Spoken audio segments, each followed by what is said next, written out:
Kita ke informasi pertama, Saudara. Mantan Menteri Perdagangan periode 2015-2016 Thomas Trikasih Lembong ditetapkan jadi tersangka kasus impor gula. Kejaksaan Agung menahan Tom Lembong 20 hari ke depan. Thomas Trikasih Lembong jadi tersangka kasus impor gula setelah penyidik Kejaksaan Agung memeriksa 90 saksi. Tom Lembong diduga memberikan izin impor gula kristal mentah pada PT AP. Padahal yang diperbolehkan mengimpor gula putih adalah BUMN. Bahkan, impor gula tersebut tidak melalui koordinasi dengan instansi lain. Akibat perbuatannya, negara mengalami kerugian yang mencapai 400 miliar rupiah. Penyidik pada Jaksa Agung Muda Tindak Pidana Khusus Kejaksaan Agung Republik Indonesia menetapkan status saksi terhadap 2 orang menjadi tersangka karena telah memenuhi alat bukti bahwa yang bersangkutan telah melakukan tindak pidana korupsi. Adapun kedua tersangka tersebut adalah 1. TTL selaku Menteri Perdagangan periode 2015 sampai dengan 2016. Usai dijadikan tersangka oleh penyidik Kejaksaan Agung, mantan Menteri Perdagangan Thomas Lembong ditahan selama 20 hari ke depan untuk pemeriksaan.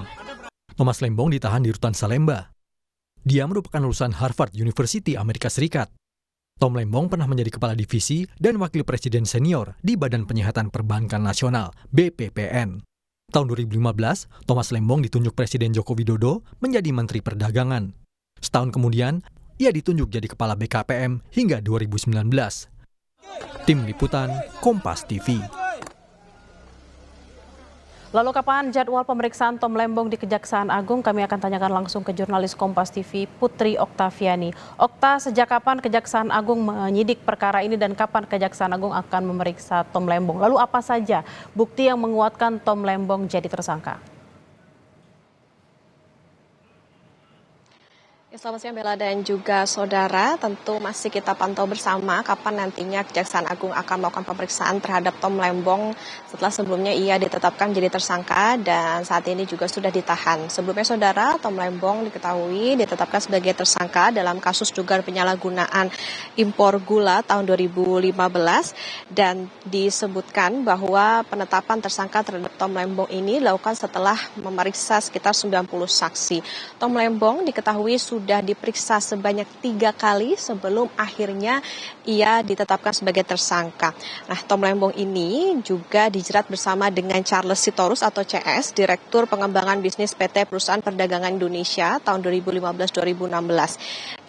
Diketahui bahwa penetapan tersangka antara Tom Lembong dengan Charles Sitorus ini juga berdasarkan alat bukti yang cukup, Bella dan juga saudara. Tapi tadi kami mencoba bertanya kepada Kapus Penkum Kejagung, memang saat ini masih dirinci lebih dalam lagi, masih didalami soal apa saja yang pasti alat buktinya, kemudian juga soal berapa sebetulnya kerugian yang memang karena sebelumnya diduga ditaksir mencapai 400 miliar rupiah, tapi saat ini juga masih dihitung soal bagaimana kerugiannya, termasuk juga nantinya apakah ada saksi tambahan maupun juga terbukanya adanya tersangka yang lainnya lagi. Nah, Bella dan juga saudara, kita ketahui bahwa Tom Lembong ini, kasus yang menjerat Tom Lembong ini awal mulanya di tahun 2015 saat adanya rapat koordinasi antar kementerian dan dinyatakan Indonesia ini tidak membutuhkan impor gula karena surplus, dan di tahun yang sama Thomas selaku Menteri Perdagangan saat itu justru mengizinkan persetujuan impor gula kristal 105.000 ton ke PT AP. Nah, gula kristal itulah yang nantinya akan diolah menjadi gula kristal putih. Padahal impor gula kristal putih ini yang diperbolehkan adalah oleh BUMN, jadi diduga izin itu keluar tanpa koordinasi dengan pihak terkait. 28 Desember 2015, rapat koordinasi di Kemenko Perekonomian, salah satu yang dibahas adalah 2016 Indonesia butuh sekitar 200.000 ton untuk memenuhi stok dan juga stabilisasi harga. Nah, saat itu Charles Sitorus atau CS di November sampai Desember 2015 selaku Direktur Pengembangan Bisnis PT PPI memerintahkan stafnya inisial P untuk bertemu 8 perusahaan swasta. Nah, 8 perusahaan swasta inilah yang seharusnya ini yang melakukan impor gula ini adalah BUMN begitu. Nah, setelah 8 perusahaan swasta ini melakukan impor dan diolah menjadi gula kristal putih, seolah-olah PT PP ini membeli gula dan diedarkan ke masyarakat. Tapi sebetulnya ini dilakukan atau dijual oleh perusahaan swasta ke pasaran. Harganya di atas harga eceran tertinggi yang di 13.000 tapi dijual 16.000. Nah, dari praktek tersebut diduga PT PPI mendapatkan fee sebesar Rp105 per kilogram dan kerugian keuangan negara diduga mencapai Rp400 miliar.